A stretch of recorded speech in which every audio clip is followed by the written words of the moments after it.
What's up, Foot Clan? Today's show is brought to you by our friends at FantasyChamps.com, the best place to grab a fantasy football trophy. Whether you want a trophy for this year's winner or a perennial trophy, some rings, some belts. They got bundles over there. They got custom fantasy football jerseys. A toilet bowl trophy for when you smash your opponents. Yeah, Brooks, the future champion of our Dynasty League, is going to get that for all the other owners in the league. It's very kind, Brooks. FantasyChamps.com. Get ready for the end of the season and use the promo code BALLERS to save a little extra cash. This is Melvin Gordon from the Los Angeles Chargers, and you listening to the Fantasy Footballers podcast.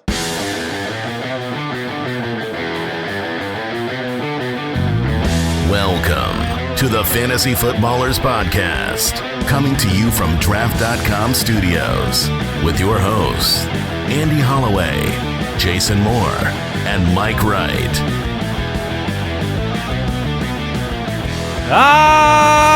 Welcome in.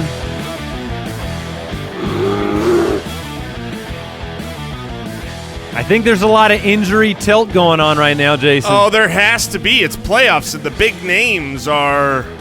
I'm dealing with my injury tilt by trolling Mike with the Melvin Gordon intro.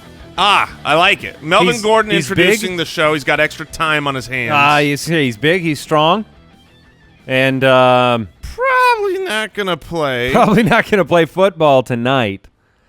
I'm so excited for this game tonight. I mean, am too. Is there a better situation in the semifinals of playoffs than kicking it off with so many fantasy-relevant players, including pretty much the week-winning type of players like Pat Mahomes and Tyreek Hill, that we get a head start on the semifinal week and go, what do I need? Do I need to swing for the fences? Am I already up big?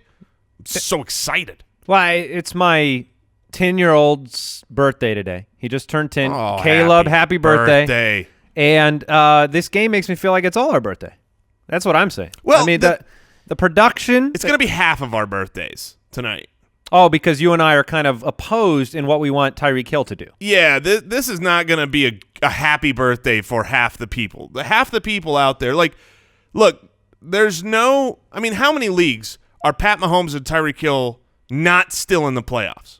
They're playing in almost every league tonight. Yeah, and the Melvin Gordon owner is probably made – he probably made the playoffs too, and it'll be a fun one. It'll be an exciting one, and we're hearing that Melvin Gordon's unlikely to play, and that is because they have called up a practice squad running back to back up Justin Jackson.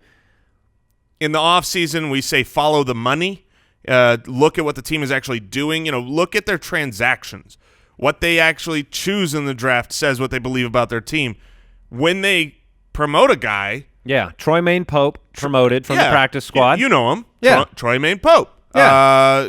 Stellar running back he was out of college. And back when he was younger. Yeah. He went to college. And he did go to college. He played football there. Yeah. And so they promoted him. Everybody knows all about him. Yeah, the Pope. The Pope. Yeah. Ooh, we can get some good nicknames going. Shouldn't he be playing for the Saints?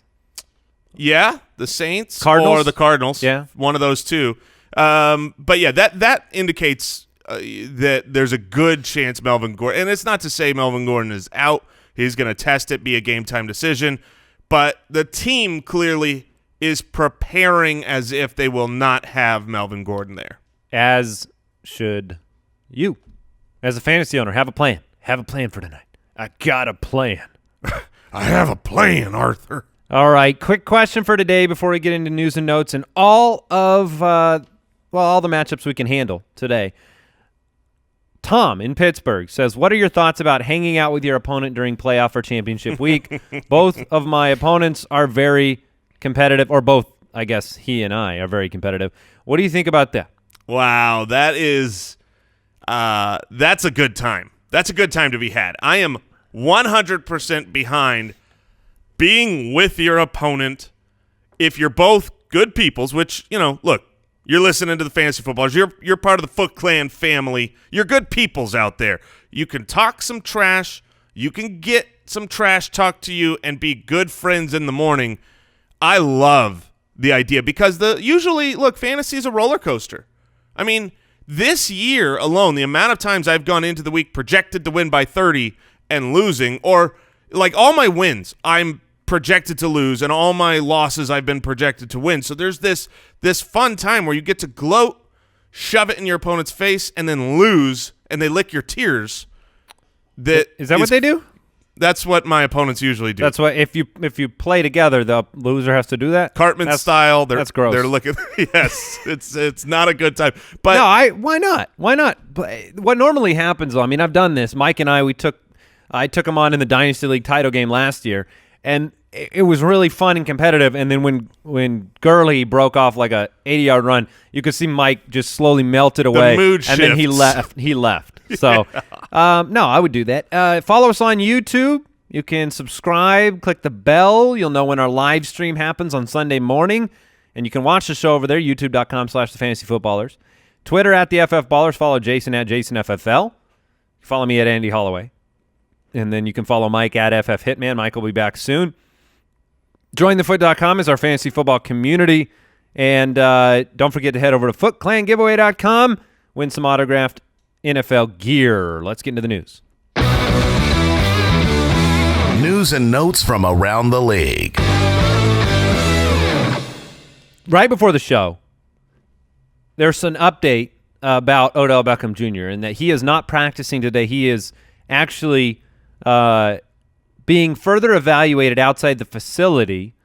Most recent report I had read was at a local hospital getting the quad bruise evaluated. Now, this is not a good thing. I wanted to hear he's practicing. yeah, He did go through the walkthrough this morning.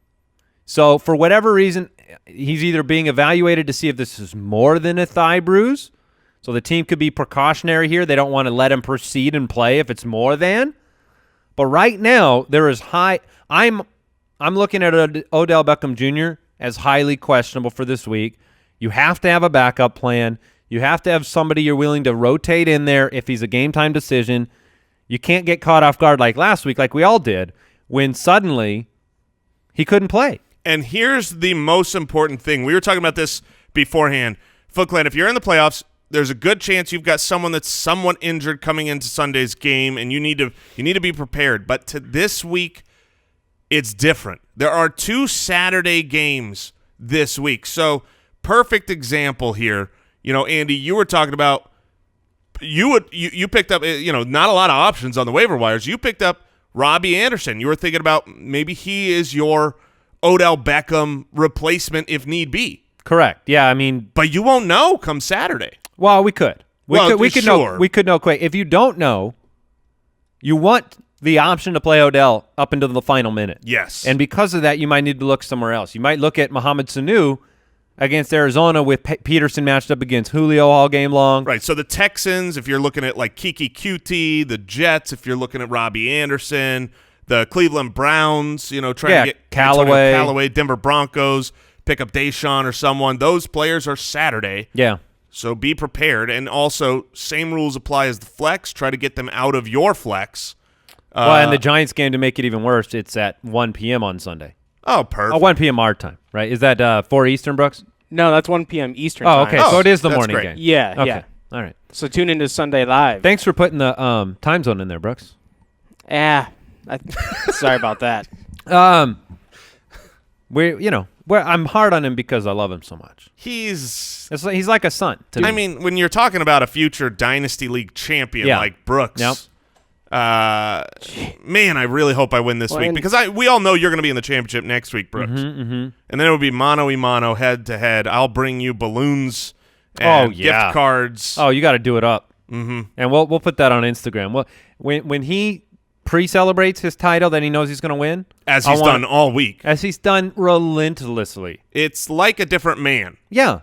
Not humble. That's all I can say. Breaking news near the end of yesterday's show was Carson Wentz not expected to play. He's going to probably miss the rest of the season. Nick Foles takes over under center.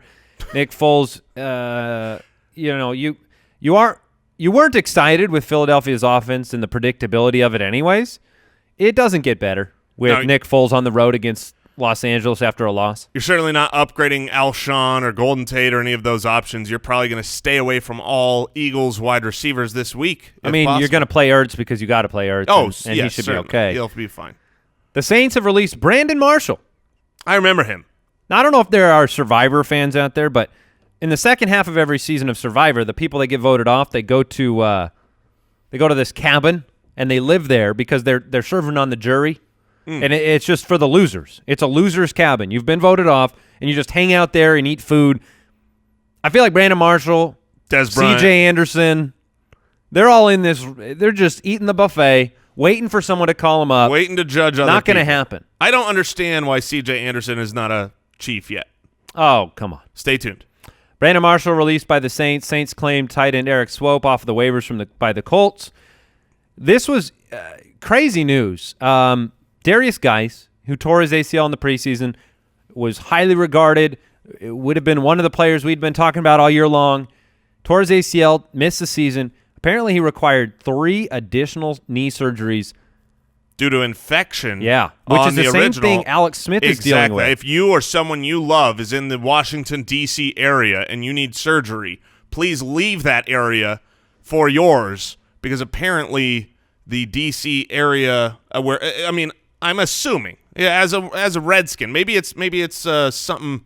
Some in the Redskins facilities water. Bring some Purell to your own surgeries, and then just squirt it in everywhere. Have them Banaka style, just all over. Make sure you wake up once during the surgery. Put a little in there. Purell is the new. You know what? I feel scope. bad about this joke line because things have really happened to them.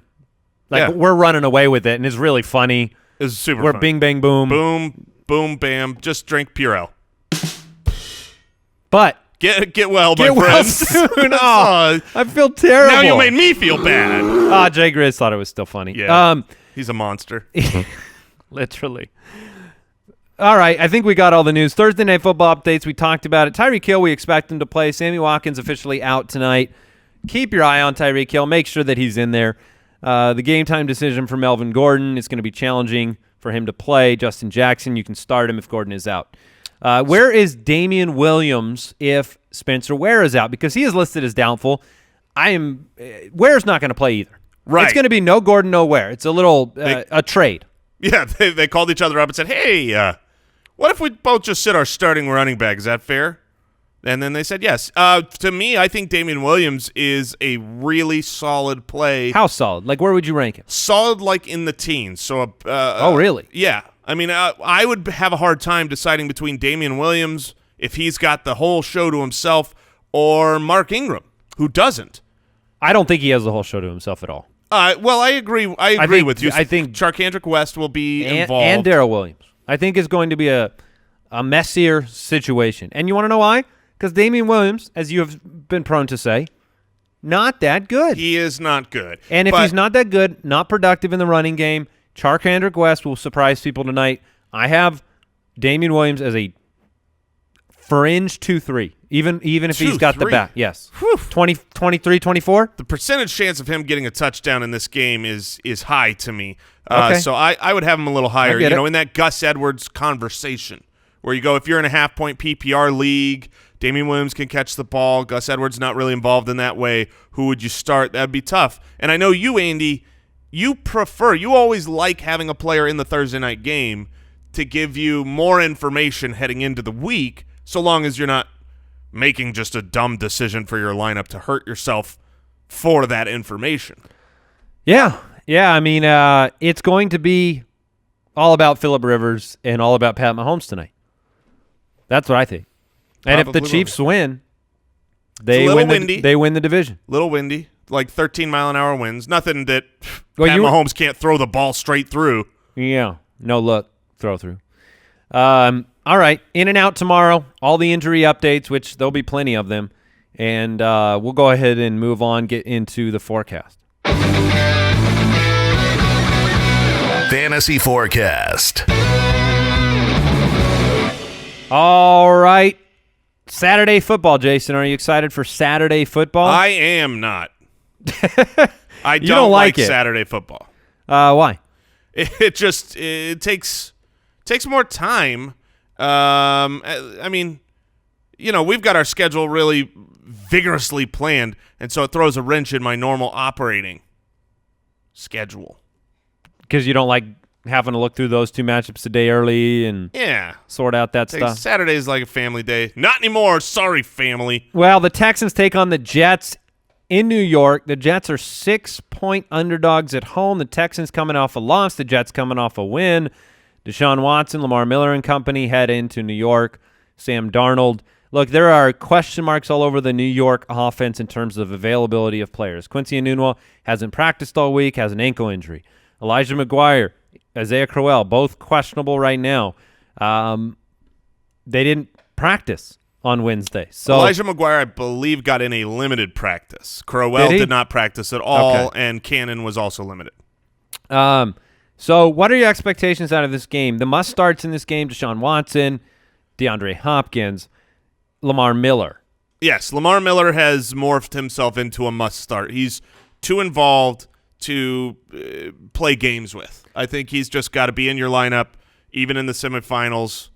Congratulations to you, Lamar Miller. And Deshaun Watson's averaging just 208 passing yards per game over his last 8 games. He's only thrown over 2 touchdowns once this season. Doesn't matter. On the road, only 9 touchdowns, almost 4 sacks a game. Yeah, I mean, I'm really not worried. I mean, Deshaun Watson, if you look at his game log, this last week, he was the quarterback 17. That's not good enough. That would hurt you. But the weeks prior, 12, 1, 10, 1. I mean, he's usually – and those are with those stats. So he's usually getting it done enough with his legs to where I think he is a guy you start. Now, would you start him or Cam Newton? This week? That's where I think you get debate. I'm a Cam Newton fan at home versus Watson on the road in this game. The Jets they've been a little strange to predict from time to time. They're close. They're back to back. So you go with, you think people own Cam and Deshaun and are facing this decision?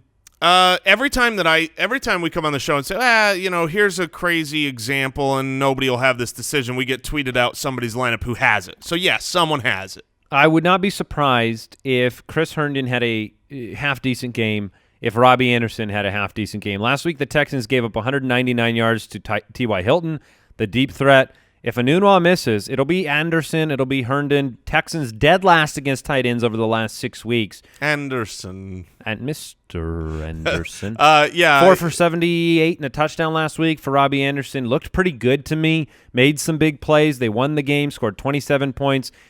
And Sam Darnold, if he's going to make mistakes in this game, he throws more interceptions than anybody in football. But I like that. Right, I like that if I'm a Robbie Anderson fan because chuck the ball. Yeah, if you're not playing Robbie Anderson, it's not bad news that he's going to have to keep throwing the ball and throw further downfield. I agree. Robbie Anderson is the only guy in the playoffs that I'd be willing to take a shot. Chris Herndon, he could surprise. He could have a good game. Not in my lineup in the fantasy playoffs. Quincy Enunwa, he could very well play. He's had plenty of weeks where he hasn't practiced and played. I'm not playing him. What's the upside? But Robbie Anderson, I would take a swing for the fences shot. If you need a flex play and if you're in a deeper league dealing with injuries, Robbie could have a good game. I'm not going to play with Kiki Kuti. No. Just because of the injury. Or Demarius. Unpredictable.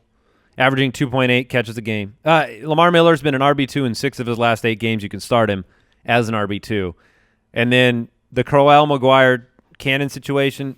If you have to pick one, you're picking McGuire. He was good last week, and But not if Crowell's active? The thing, if Crowell and McGuire are both active, I'm still choosing McGuire. But I'm not wanting to choose Yeah, I would bench anyone. them both in that situation against Houston's front myself. So you think Demaryius Thomas not worth playing? No, I do not think so. No. Okay.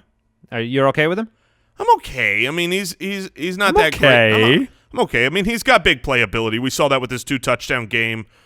I got him a couple weeks ago. I got him at 39. So yeah, I'm not a big fan, Jason. Okay, that's fair.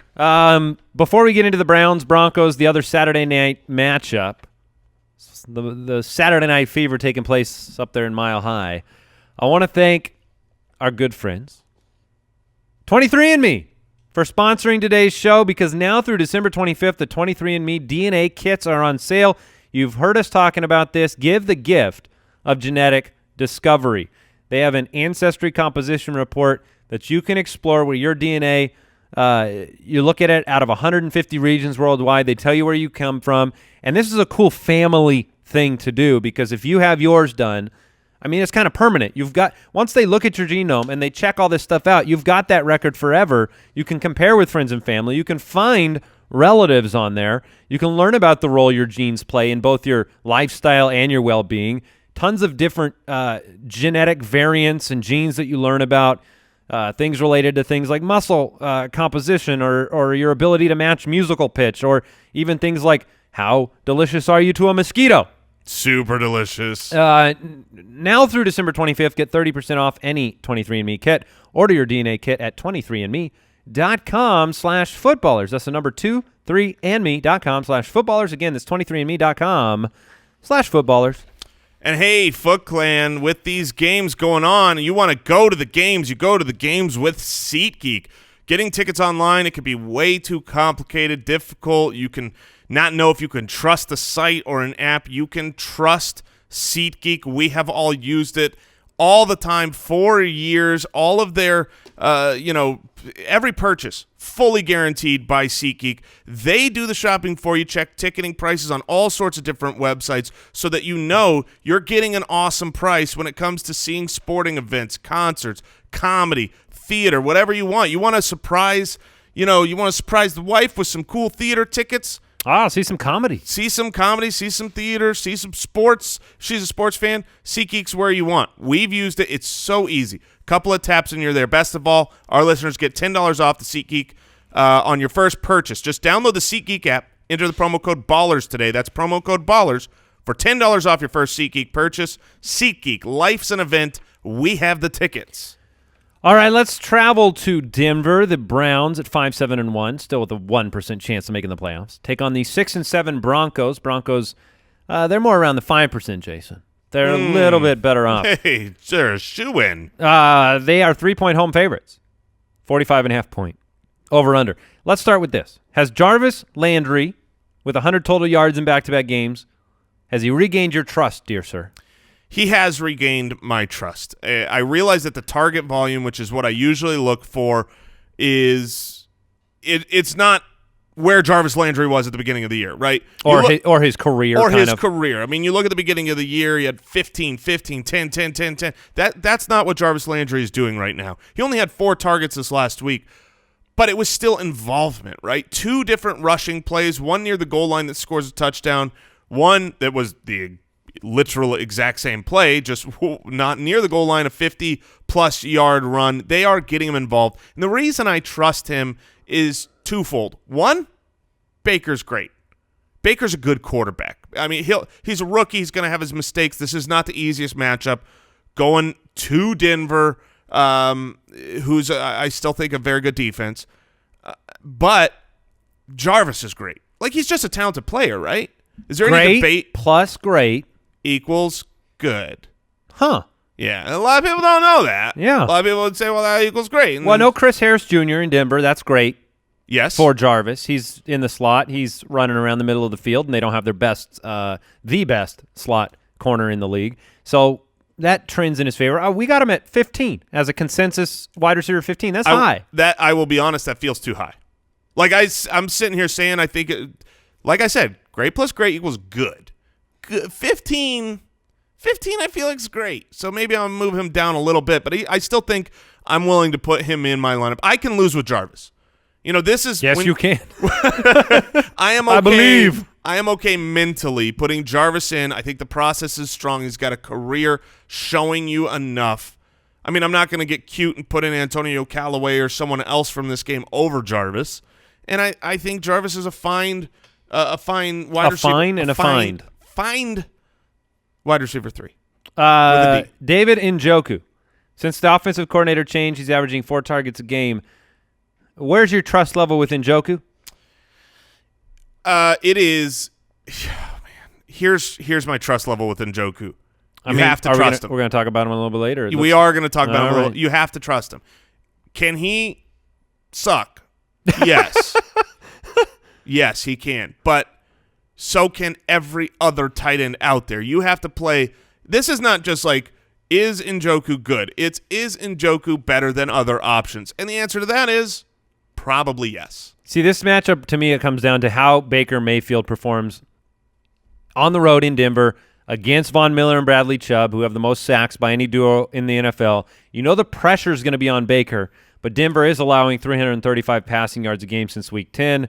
They don't have all their weapons in the secondary. They've been beaten. Obviously, look at last week. George Kittle ran wild against them. So it comes down to, can Baker execute? And if they get to him early, does he shrink back or does he step up? He's been playing well lately. I wouldn't start Baker myself. He's my 18 on the week. Yeah, I wouldn't start him either, but I can't wait to watch him go there and play. And he's not going to shrink back. It scares me as a Denver defense owner because I'm playing Denver's defense this week because I want the upside of a Von Miller strip sack, fumble, return, all the big plays. But the Broncos are going to give up 20 points in this game. Yes. It's going to happen. Nick Chubb, he has a rushing touchdown in 5 straight games. He's as safe as they come at the running back position right now. No reason to really discuss him. Must start. On the other side of the ball, Case Keenum and company. Keenum has struggled immensely. It's hurt Cortland Sutton. Deshaun Hamilton last week had 7 catches for 47 yards and a touchdown.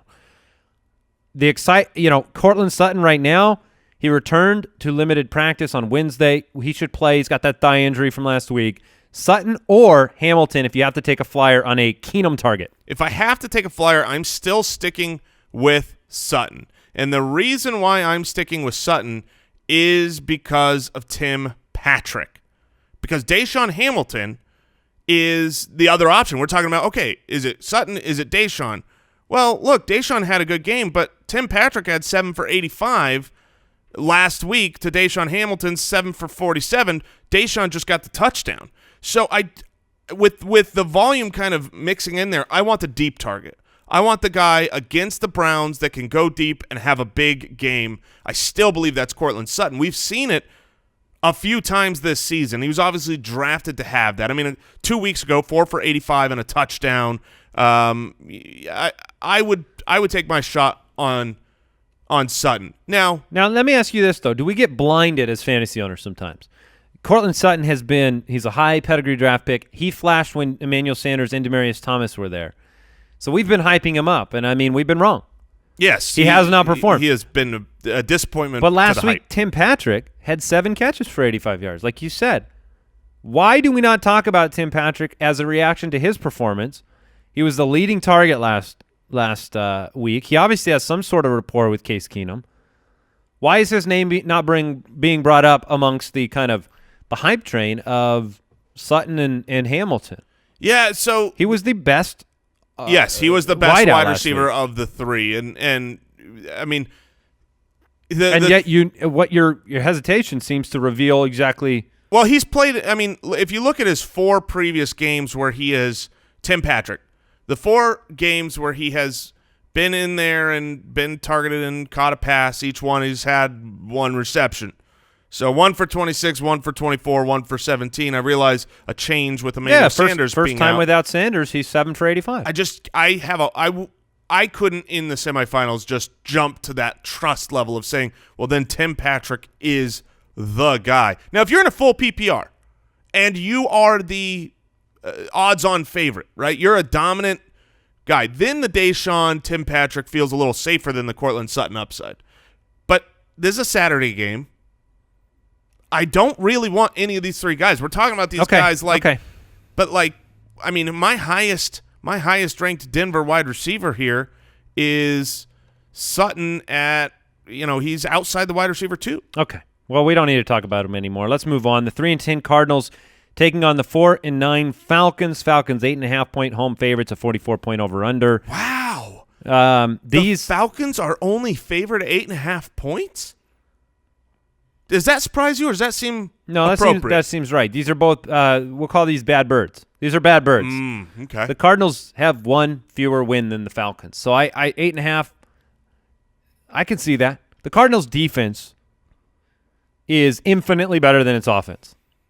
It's not – the Cardinals, if they had an offense this year, they would have won more than 3 games. It's a matter of Josh Rosen going on the road and trying to get something done in Atlanta. I don't trust that whatsoever. I would play the Falcons' defense with confidence, and the Falcons' defense is bad. The thing that really hurts my feelings here, is I realize that the Cardinals are going to score 10 or fewer points. Like Yes. that's everybody knows that. Even on Atlanta's defense in a dome. I mean, David Johnson was limited. He's expected to play, but monitor that if you're the David Johnson owner. There's no offensive line, there's no quarterback, and there's no wide receivers. So how they put up points, I don't know. And they haven't. I mean, they put up 3 points last week at home against Detroit. So that means to only be favored 8.5 points, there must not be a lot of expected points going for the Falcons is my worry. And I'm playing Matt Ryan, and I'm very fearful about it. David Johnson, 12 receiving yards on 8 receptions last week. That is terrible.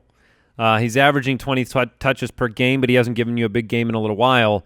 Atlanta's been perennially terrible against pass-catching running backs. Did you know that are you feeling okay about David Johnson this No, week? certainly not. All Did right. you know that big play percentage of big plays carries to result in a big play? David Johnson is bottom 5 in the league of qualifying running backs. You would expect a guy that's getting volume with the talent of David Johnson to just break something off. Yeah. Just have a 50-yard run every once in a while. He's done jack squat. Speaking of Jack Squat, Tevin Coleman, how do you feel about him? Last 3 weeks, total yardage, 23, 11, 41. He's evaded 1 tackle in the last 3 weeks. I have Nice evaded find one. there, I Kyle. have evaded 1 fewer tackle than Tevin Coleman in the same time period. I feel pretty good incredible. about that. Yeah, no, that has to build your self-esteem. Yeah. I feel like you should be able to play Tevin Coleman. Yeah, I mean, the Cardinals, they have not been good against the run. You're at home, heavy favorite against a bad run defense. It's yes, yes, yes. You should be able to play. And yet in my rankings, I've got him behind 25 other people. So. Man, it's tough to trust Tevin Coleman with how bad he's been. I honestly, I feel like maybe is Ito Smith a better option? I don't want to play either, but they should. So let's talk through this because shouldn't they be a good start? Should be a great start. The Cardinals are 30th in the league, giving up 28 fantasy points a game to the running back. There will be points on the ground, and they should be winning. They're 8.5-point favorites. Yeah, the Falcons are going to win the game. So I don't mind Ito Smith over Coleman. If you want to retire Tevin Coleman due to 1 evaded tackle in 3 weeks, you're sick of him. You don't want to lose with him in your lineup again. I don't know. Somebody's going to run wild on the Cardinals. But if you had to start one, I assume you would start. Yeah, I would Tevin start Coleman myself. Yeah. Last week, Ito Smith was 11 for 60, while Tevin Coleman 1 fewer carry, 10 for 45. It seems like the coaching staff would like Ito Smith to run away with this. He just hasn't done it. Yeah, I mean, if you look at the contract situation, we're coming up to the end of the year. Devonta Freeman's still under contract. Tevin Coleman will be a free agent, almost certain to not be back. Although he's really played his way out of a big money contract, so maybe they'll be able to bring him back. I don't have them very far apart. Let's put it that way. And 28 and 36 this week, and I might put Ito right there with him. I think so. I mean, Ito Smith was even more involved in the passing game. There's literally. I think I would rather start Ito. Yeah, I might make that change in my I'm ranking. gonna bump Ito Smith up. He's a sneaky start. Yeah.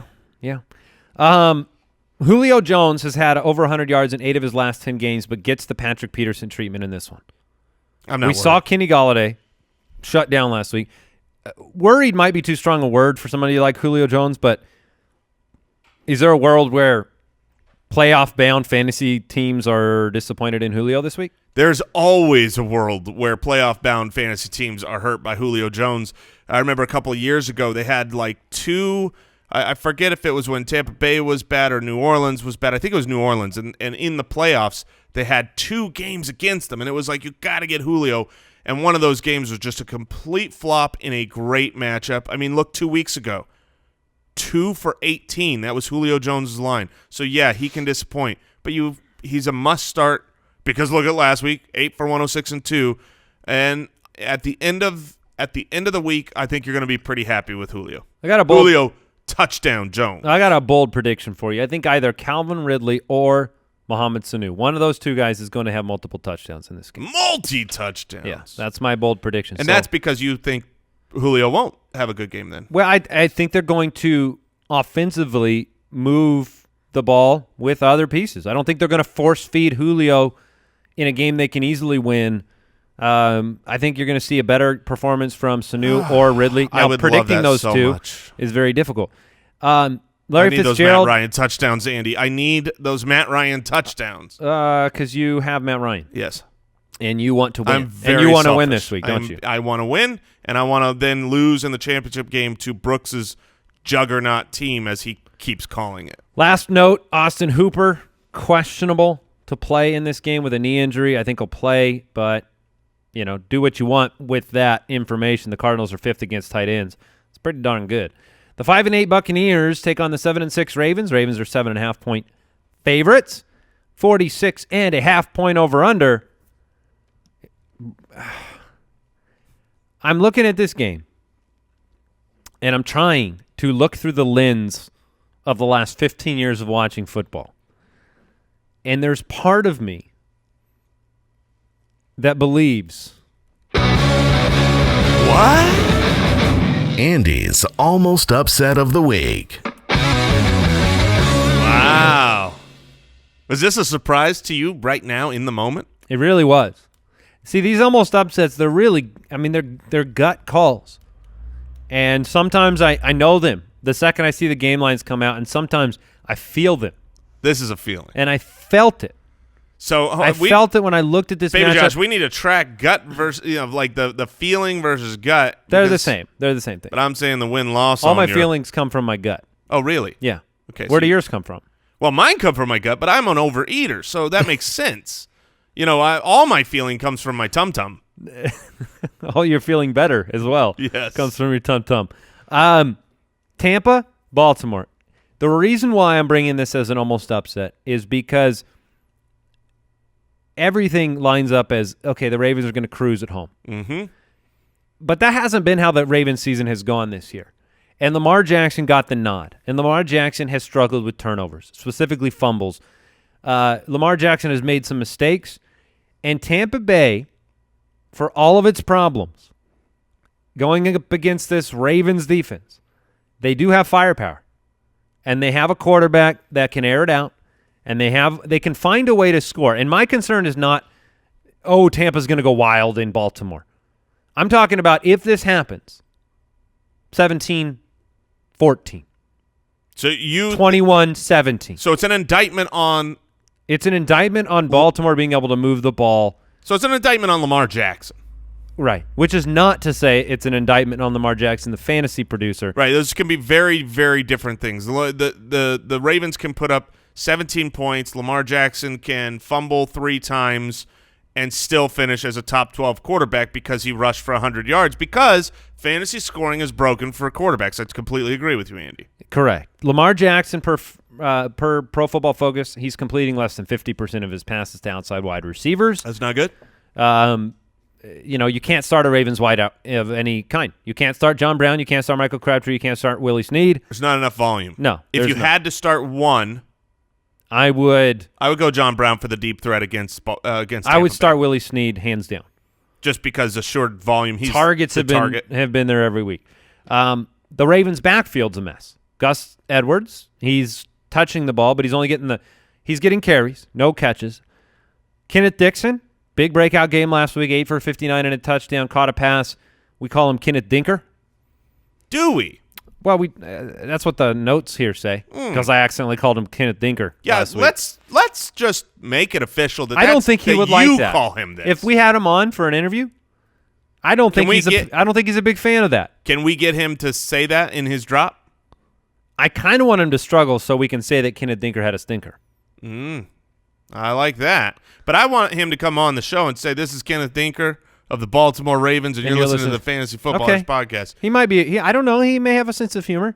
Yeah. Here's the thing about the you say the running back core is in shambles. Earlier in the year, I didn't say that. You said it was Don't a mess. put words in my mouth. You said it was a mess. What did you tell me that I shut my stupid mouth? It was a stupid face, so you had to shut your mouth. Yeah. No, I said it was. Regret nothing. It was. It's a little unpredictable.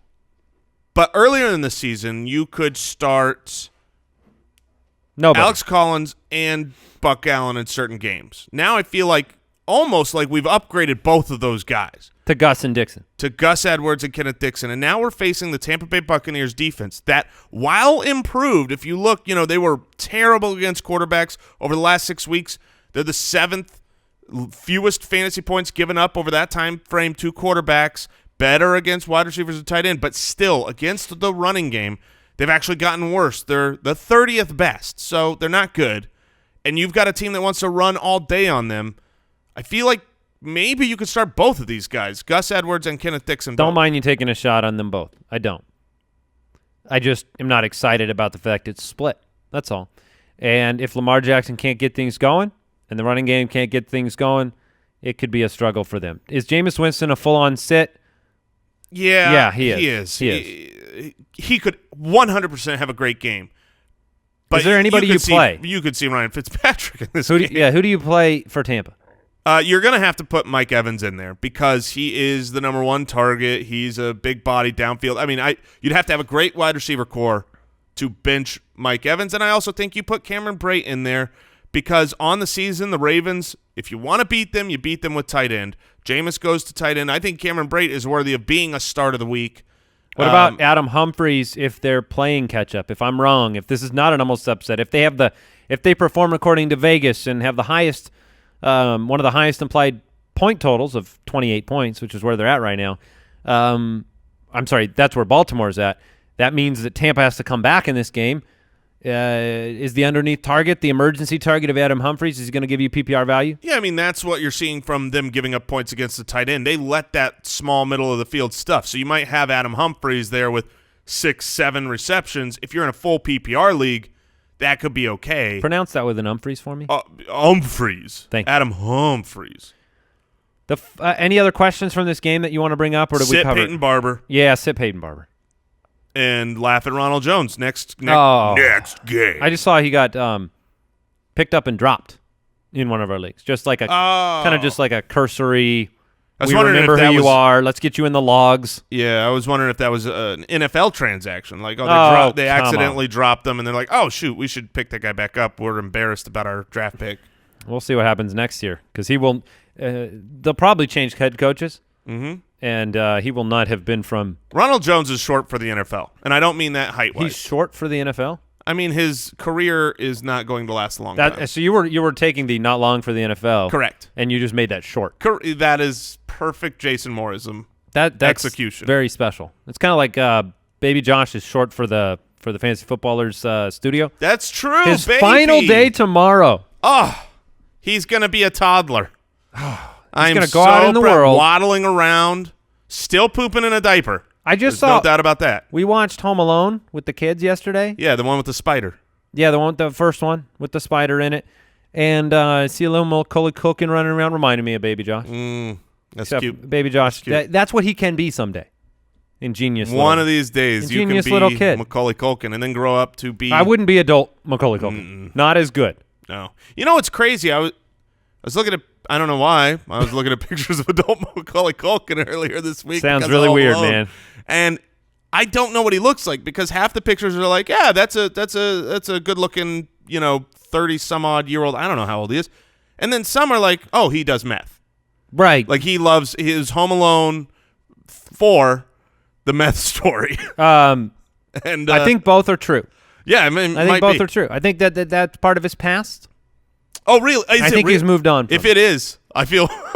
Oh, did you not know that? No, I didn't know that. Yeah, I'm pretty certain he has a. I feel worse for me. This is a tough show. Yeah, he should have had Purell. Oh, Jay Grizz thought it was funny though. Yeah, me and Jay, we've got like the same monster. Sense of humor. 5-8 Lions against the 4-9 Bills. Bills are 2.5-point home favorites. 39-point over under. The Josh Allen story continues. That's it for Buffalo. I don't want to start anyone else. No, not if, Chris Ivory, if he was perfectly healthy and LaShawn McCoy sat, I would go, maybe. I would start Chris Ivory. You would? I would. I mean, if Shady's out, Chris Ivory always has good games. It's still a cold weather game. Have they even practiced this week? Brooks, has Chris Ivory gotten onto the practice field? Yeah, Ivory actually practiced in full yesterday. McCoy didn't practice at all. Okay, so that makes a huge difference. Chris Ivory should be picked up as kind of one of those stashes if you need a flex type option, because if Shady's out, it's still a cold weather game. It's not to the point, usually under 30 degrees, that's where you get the boost for running backs, but it's under 40 degrees, some light rain. So it's going to be feeling even colder, and you have no passing game on either side of the ball. I mean, Kenny Golladay, I still somewhat trust him because he is a great athlete who's just taller. He can out-leap people, and Matthew Stafford can get it done, but everyone else has gone away. Bruce Ellington's banged up. Golden Tate is gone. Marvin Jones is gone. The offensive line is banged up. The Bills are number 1 against fantasy wide receivers over the last 6 weeks. Number 1. They're at home. Tre'Davious White. We saw what happened to Kenny G against Patrick Peterson. You're writing something down on a piece of paper, and I guarantee you what I know what it is. What is it? What I write down? Same thing I'm writing down, which is you wrote it down, arrow next to Kenny G. My paper says Kenny G down arrow. That is correct. Yeah. Number 1 against quarterback as well. Well, yeah, I mean, and they're favored, and the Lions' offense is atrocious. Yeah, Stafford is already – I mean, he's so low in my rankings right now, and I might adjust this. I probably will, because right now he's under, like, Nick Mullins and Cody Kessler. He is untouchable. You can't even think about starting Matt Stafford unless it's just one of those crazy, fluky, lucky games, but the process says no. Kenny Golladay right now – Now, if you're in a league that gives bonuses for being extra, extra smooth – oh, well, then you've got to start. Good old Kenny G. So smooth. Yeah, that didn't sound as good with the saxophone and the siren was. No, that's your smooth alert. He's not going to be smooth up in Buffalo. No, he's my wide receiver 29 right now. If we had sits and of the he week. won't be soon. As I say, if we had sits of the week, he would be he'd be my sit of the week. Now, what's going on with Kerryon Johnson? I believe he still is not practicing at all. Do you expect him to be back? I mean, no. No. He's not going to play. So you should do the question, but then also answer them all. Okay. Would you start Theo Riddick in a standard league? No. But would you, Andy, start him if, let's say, it's full PPR, you just want a safe option? I'd think about it. Okay, this is good. Where I get to ask the question. I thought you were going to keep going. I thought this was a bit. It was a bit that I felt like deserved a cricket's drop. Okay, all right. I didn't get one. No, I'm not touching anybody. To answer your Reddit question, no thank Zach you. Zinner. He's on a roster. No, I'm not playing. LeGarrette Blount. No. Luke Wilson. I will not play him. I like that one a lot. The 8-5 Cowboys take on the 7-6 Colts. That's what's going to happen. In Indianapolis, 47-point over-under. The Colts are 3-point favorites. Does that surprise you? Does it surprise me that the Colts are favorites? No. I mean, you're at home with Andrew Luck. The Colts have been – I mean, the Cowboys are on fire.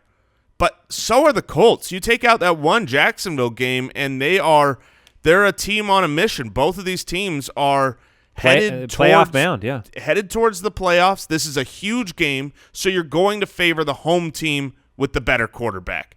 To the point where we're going to talk about Andrew Luck later, because the Cowboys' defense has been so good lately. Top 10 on the season against quarterbacks, running backs, wide receivers. Their defense has just been clicking, and that's helped everyone there ever since Amari Cooper is in town. The offense is going, but I am not worried in the slightest about Indianapolis's offense outside of maybe Marlon Mack. So Marlon Mack, where does he slot in? If somebody's making a running back decision, Marlon Mack or James White? Ooh, Marlon Mack or James White. I think I would go James White in that situation in what about Pittsburgh. Damien Williams tonight? Oh, Damien Williams. Okay. And what about Jordan Howard or Marlon Mack? Oh, gross.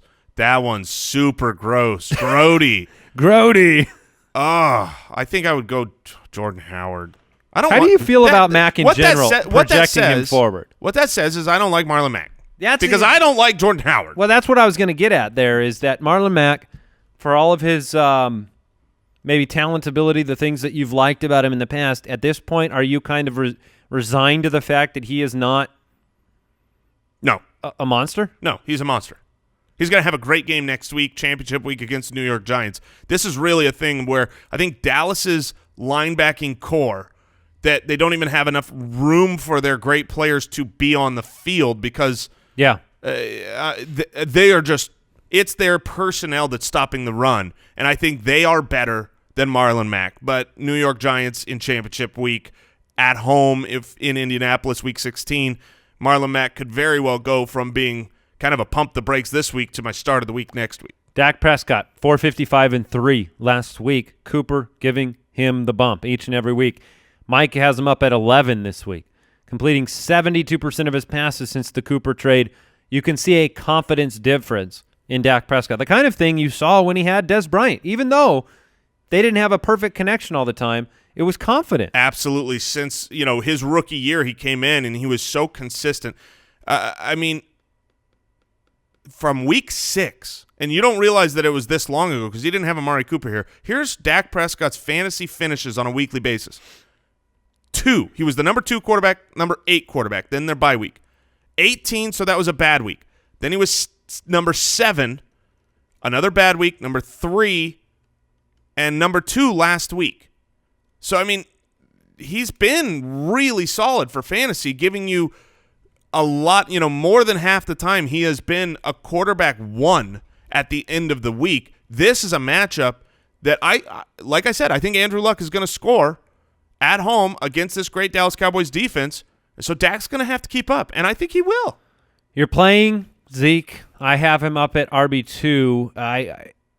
Some of the metrics this week suggested to move Zeke down. I'm not going to do it. He's too darn good. Too important to this offense. But Andy. Oh, the voice of public opinion is back. But he's on the road, and it'll turn into a passing game. Yeah, he's Zeke. And he also caught 12 passes last week. That's the thing I wanted to bring up. Are you kidding me? When did Ezekiel Elliott become a guy that's getting 12 passes? Did he get a new quarterback? No. A new coach? No.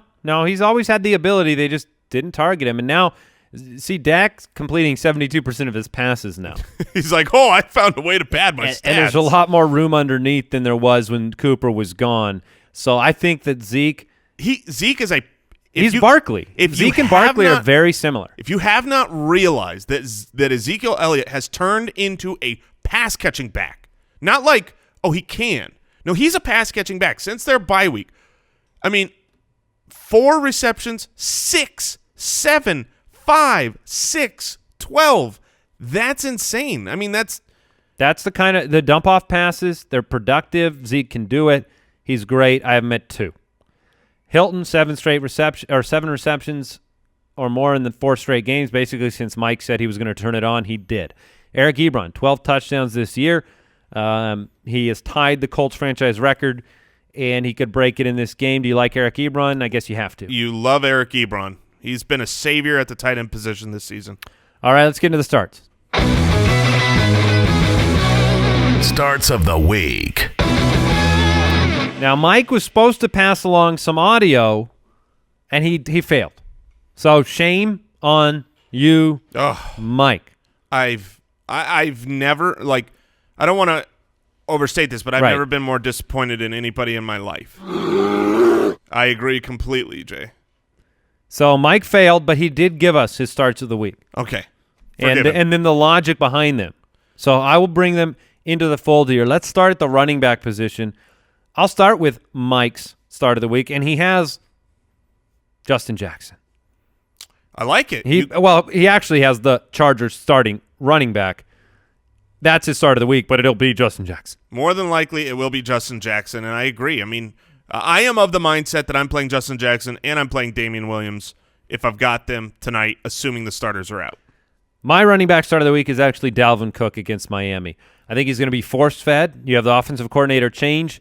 The matchup looks good enough, and I think there'll be enough baseline pass-catching totals for him that you'll be really happy that you started him this week. Dalvin Cook, I've got him at number 8 on the week. So I'm excited about Dalvin Cook this week. Jason, your running back start is? My running back start this week is Chris Carson. It's taken me a while to buy in to any Seattle running back because you just can't seem to trust them. But look, since he had the injury back in Week 10, he is an absolute workhorse. 17 carries, 16 carries, 13 carries, 22 carries. He looks great. He runs the ball hard. He's used around the goal line. 3 touchdowns in the last 4 games, and those are 1 apiece. And now he goes and plays the San Francisco 49ers. On the season, they are middle of the pack against the run, a divisional game. I think Chris Carson is one of those players that's worked himself into a must-start, especially. I mean, I would start Chris Carson in a bad matchup. And so I'm definitely going to start him if he's playing against the San Francisco 49ers. You read anything into the fact the 49ers managed to be the first team to shut Phillip Lindsay down last week? No, and Lindsay was – I mean, it was surprising because Lindsay had been leading the league in per touch, and I think he was 16 for 30. Yeah, I'm not worried about that. I mean, every player has bad games from time to time. I don't think Seattle all of a sudden magically turned it around and said, now we're the best at stopping running backs. And you're talking about San Francisco. Yes, San Francisco. And if you wanted to find 2 more opposite styles of running back, it would be Chris Carson and Phillip Lindsay. Sure. One is the sneaky, fast, quick guy. One is the here I am, try to tackle me. Yeah. I'm running it straight into you. That was a quote. That was an audio clip.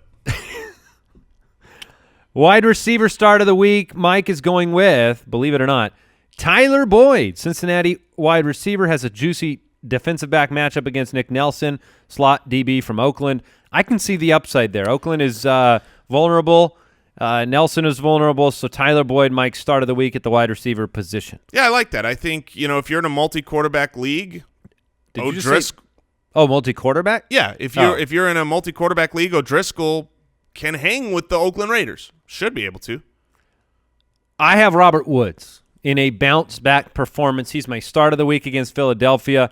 I think it's a great matchup. Obviously, Philadelphia's secondary has been struggling.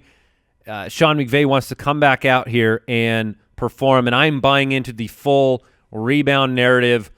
Nick Foles and company are not going to be able to keep up, and Jared Goff, Robert Woods, Brandon Cooks, they're going to put together a game at home, get the W, and I think Robert Woods is going to have a monster game to the tune of 100-plus yards and a touchdown. I've got him at 8 on the week. Big Robert Woods fan. My start of the week is Julian Edelman. I mean, I think that the Pittsburgh-New England game is going to have a lot of points scored. New England right now, according to Vegas, is the 4th highest projected point total, and Julian Edelman has been back into his role. Last week, 9 for 86 and a touchdown. When I look at the fantasy playoffs, everyone's got good teams. The people that lose are those guys that just had the huge dud week. Their players that were great just had, they're going to be on this week's Pooped in Their Big Boys Pants segment. I would just be really surprised in a game like this if Julian Edelman is not a safety valve, a go-to guy. Him and Gronk will have a great game, and so Julian Edelman, I think, is as safe as they come. He might not have the biggest blow-up game, but he's going to put up enough points to help you win in the semifinals. So I'm rolling out Julian Edelman in almost all situations. All right, tight end start of the week. Mike went with Ian Thomas, who has 19% target share the past 2 weeks since Greg Olsen left. Ian Thomas, tight end for the Carolina Panthers. Good game last week, and Mike's wondering if Cam's shoulder is having him favor and prefer the big man Ian Thomas. So when you're at the bottom of the barrel for tight end, Mike wants to go with Ian. Yeah, and that's the issue, is the bottom of the barrel. Yeah, it's not fun down there. It is not. My start of the week, we kind of talked about it earlier. It's David Njoku. He is not a guarantee. He could crap out like he did 2 weeks ago, 3 for 8. Or, like 3 weeks ago, 5 for 63 and a touchdown. We just saw Denver torched at the tight end position. I believe in Baker. And once you're outside of those top 6 or 7 tight ends and you're middling around with, okay, do I keep rolling out David Njoku, who you have on your lineup and you've had 2 bad weeks in a row, and you're going, I think I need to pivot off of David Njoku and look to the waiver wire? I would not. I would keep rolling with David Njoku. hope for the touchdowns as opposed to going out there and, picking up Chris Herndon or trying to get. Do you like Njoku or Vance McDonald more this week? Vance McDonald I have right now. Let me check because that's a high-scoring game, and I've got Vance McDonald, ironically, one spot below David Njoku this week. Real close, but you go with Njoku, your start of the week. I've got Jaylen Samuels, the running back. This is my trick last week. Well, I got to bring him to mind because if you're in Yahoo leagues or a league format that allows Jaylen Samuels to be a tight end, which is what he practiced as at the Combine, last week you got a pretty nice day from your tight end, Jaylen Samuels. So I'm going to cheat and make him my start of the week, bring him to mind once more because, look, you're going to play your big boys, right? Kelsey, Ebron, Ertz, Gronk, Kittle.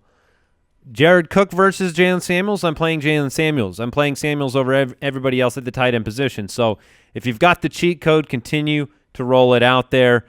Mike's quarterback start of the week, I guess he's buying into my Robert Woods narrative, is Jared Goff. Jared Goff. I don't know if you know this. I had Brandon Cooks in as my start of the week. And you changed it? I changed it because you went with Robert Woods, and sure. I didn't want to have both. But Woods and Cooks are both going to be great. Which speaks to Goff. Yeah, Jared Goff, here's the thing. If you have him, you might be out of the playoffs because of last week. That's very true. If you played him last week, he was not good. Pick him up off the waivers when someone rage dropped him. Yeah, but Philly's secondary is, quote, just the worst, according to Mike. And he's back home. We talked about it earlier. I love him. My quarterback start of the week, despite the almost upset prediction, because these things are they don't matter. The difference between what happens in reality and what happens in fantasy, they're very, very different for running quarterbacks, and I've got Lamar Jackson against Tampa Bay. Mm-hmm. He's the named starter. He always does enough in fantasy. I've got him over Rodgers or Baker or Winston this week. Lamar Jackson, 70-plus rushing yards in 4 consecutive starts. It's been the same narrative every week. He will do enough to make you happy, and then if he does extra, you will be very happy. That is the recipe for success for Lamar Jackson. Yeah, one of these weeks he's going to pop, and I agree. Even if they lose the game, he could be fine in fantasy because, once again, fantasy scoring for quarterbacks is broken. I'm glad we agree. I haven't heard of this guy that you're bringing up. Well, it's the playoffs. You got to put your best foot forward. Shake what your mama gave you. Andrew Luck. I'm surprised you haven't heard of him. He was the #1 draft pick. He was coming out of you remember? Yeah. A couple of years ago, he was pretty good. Vaguely. Got injured. Yeah. Anyways, Andrew Luck. Leinart? Is that who you're talking about? No, Matt Leinart? No, Matt Leinart. I would not start him this week. Andrew Jamarcus Russell. That's who has been a top 10 quarterback in 9 of the last 10 games. I'm not going with start of the weeks in the semifinals, and we talked about this beforehand. I'm not looking for a guy off the waivers you're going to play. This is fantasy. You have your quarterbacks. I'm telling you who's going to have a great game. And a lot of people are worried about the Dallas defense. I'm not. It doesn't appear that Vegas is saying that Dallas defense is going to stop Andrew Luck either. I think this game will have its scoring. But to be a top 10 quarterback in 9 of the last 10 games, that is rare for anyone. And his only bad game was the putrid game against Jacksonville 2 weeks ago. He's getting it done. I think you have to start Andrew Luck. I'm not worried about him at all, and he's going to have a huge game.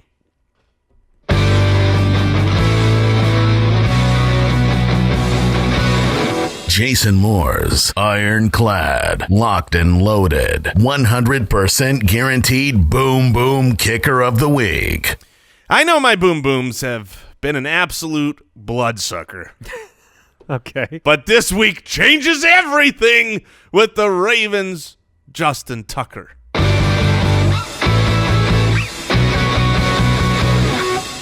Big things from Justin Tucker. Oh, it's going to be huge.